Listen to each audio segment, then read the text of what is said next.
Now that you know how data gets collected, let's look at how Google Analytics accounts are organized. All of your Google Analytics accounts can be grouped under an organization, which is optional. This allows you to manage multiple Google Analytics accounts under one grouping.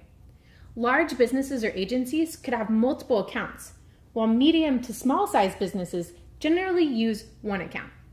When you create an account, you also automatically create a property, and within that property, a view for that account.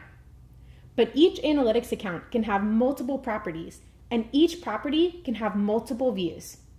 This lets you organize your analytics data collection in a way that best reflects your business. The Google Analytics account determines how data is collected from your websites and manages who can access that data. Typically, you would create separate analytics accounts for distinct businesses or business units. Each Google Analytics account has at least one property. Each property can collect data independently of each other using a unique tracking ID that appears in your tracking code. You may assign multiple properties to each account so you can collect data from different websites, mobile applications, or other digital assets associated with your business. For example, you may want to have separate properties for different sales regions or different brands. This allows you to easily view the data for an individual part of your business.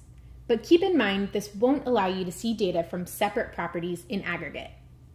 Just as each account can have multiple properties, each property can have multiple views. You can use a feature called filters in your configuration settings to determine what data you want to include in the reports for each view.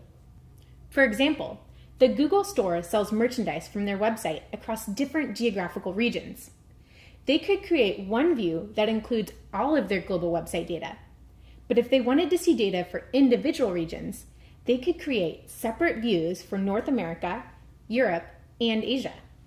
If the Google Store wanted to only see data for external traffic that didn't include their own store employees, they could set up a view that filtered out internal traffic based on IP address. The view level also lets you set Google Analytics goals. Goals are a valuable way to track conversions or business objectives from your website. A goal could be how many users signed up for an email newsletter, or how many users purchased a product.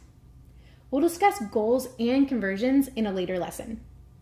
Be thoughtful when setting up your accounts, properties, and views because you can't change data once it's been collected and processed by Google Analytics. Before we move on to user access permissions, there are a couple of important things to note about views. New views only include data from the date the view is created and onwards. When you create a new view, it will not include past data. If you delete a view, only administrators can recover that view within a limited amount of time. Otherwise, the view will be permanently deleted. You can assign permissions to other users at the account, property, or view level. Each level inherits permissions from the level above it. For example, if you have access to an account, then you have the same access permissions to the properties and views underneath that account. But if you only have access permissions for a view, then you won't have permission to modify the property or account associated with that view. By clicking Admin, Google Analytics lets you set user permissions for managing users, edit, collaborate, or read and analyze. Managing users lets users add or remove user access to the account, property, or view. Edit lets users make changes to the configuration settings.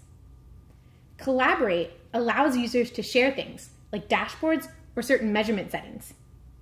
And finally, read and analyze lets users view data, analyze reports, and create dashboards, but restricts them from making changes to the settings or adding new users. How you configure your organizations, accounts, properties, and views can affect how your data gets collected. Be thoughtful when setting up your Google Analytics implementation, and make sure you align your properties and views of the data you collect with your overall business structure.